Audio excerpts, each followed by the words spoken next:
Hello students, good morning. I hope you are fine and you are staying at your home. Today we will start a new chapter of your SST, that is Human Environment, Settlement, Transport and Communication. To create human environment, people very much need to be settled, move to one place to another place and need to be communicate. So this chapter is a vital chapter and very much related with our regular life. At first, we will discuss what is settlement. Settlement is a place where people live, build their houses, they work from there, they move from there, travel there, communicate with each other, and their occupational activities which help in making life more comfortable.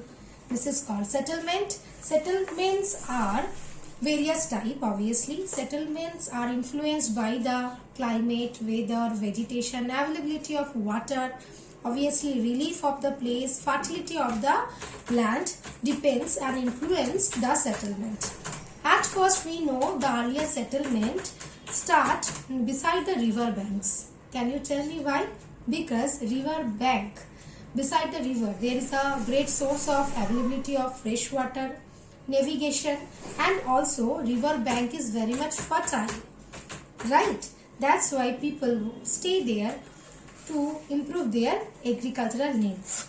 Day by day people not only related with agriculture, they started trading, various occupation they occupying. That's why the picture is changed. So today we will discuss the various type of settlement. First type, that is temporary settlement, places where people are not living permanently. Basically which places they are hunting, gathering for the foods, shifting cultivation, this type of place are called temporary settlement. But what is the permanent settlement? Where people build their houses and live permanently, and day to day work, their other occupational work, traveling are done by that places is called permanent settlement. Permanent settlement can be divided into two types. Number one, rural. You know, in the rural areas, villages, we can see the rural settlement, and in the urban areas, city, towns, we can see the urban settlement. There are basic difference between rural and urban settlement. In the rural settlement, people mainly depends on agriculture, animal husbandry, forestry and related crafts, and the population is less, and we can see the people of rural area lives in a they have the limited amenities, that means facilities. But the urban settlement, mainly grown in the towns and cities, they have ample facilities of metal, roads, hospital, administrative buildings, defensive industries, and the people of urban settlement mainly related with non-agricultural activities like trading, commercial jobs, industry, administration, banking. Urban settlements have more facilities than the rural settlement, and urban settlement are dense and larger than the rural settlement. By the basic of the settlements, we can divide the settlement into two types: isolated or scattered settlement, where people, if you think these blue dots are settlement, the settlements are, the houses are very much dispersed, okay, scattered in form.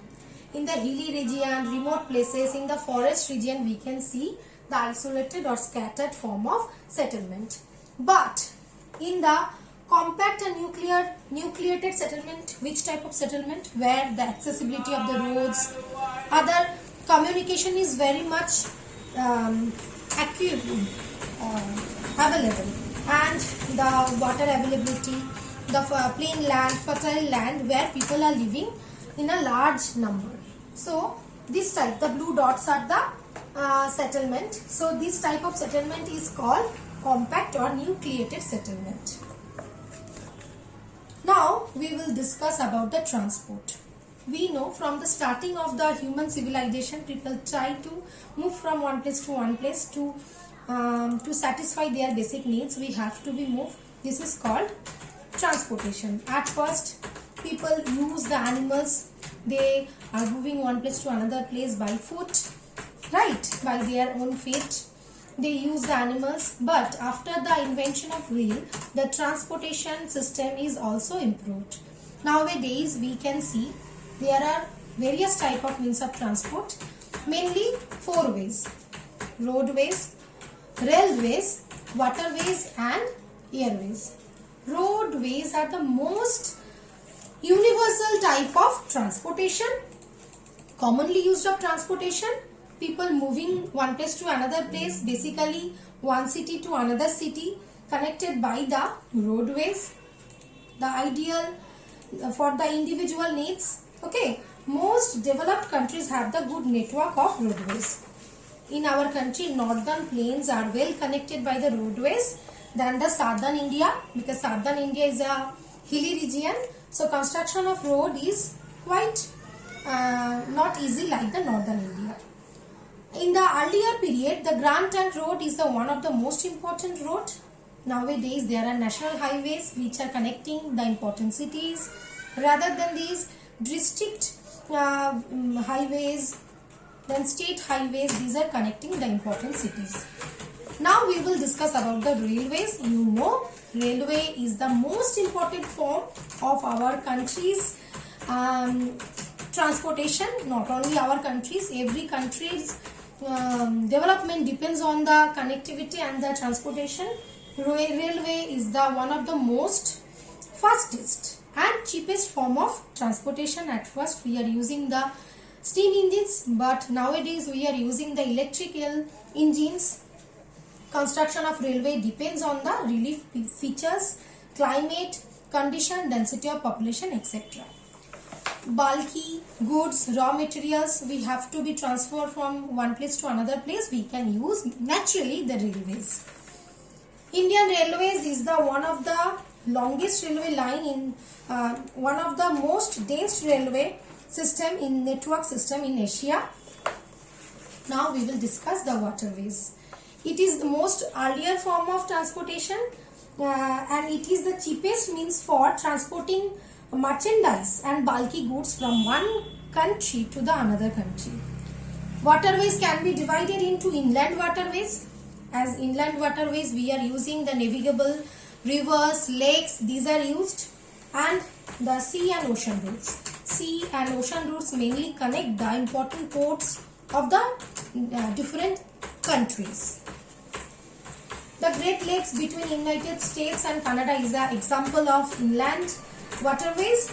Sea oceanic routes, you know, we have the number of ports in our country: Mumbai port, Kandala port, then Visakhapatnam port. In our West Bengal there is a Haldia and Kolkata port. These are important ports.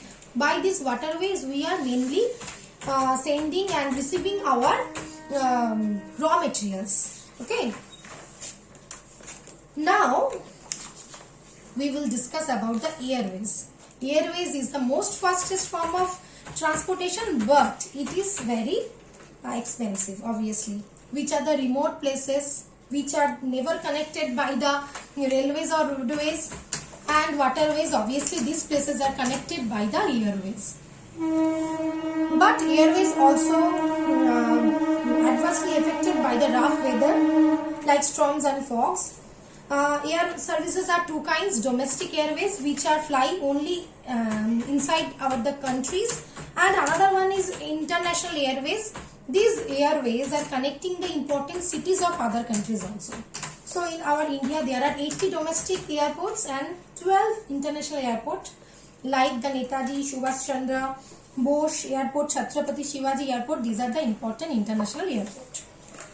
In the next class, we will discuss about the communication. Thank you, students.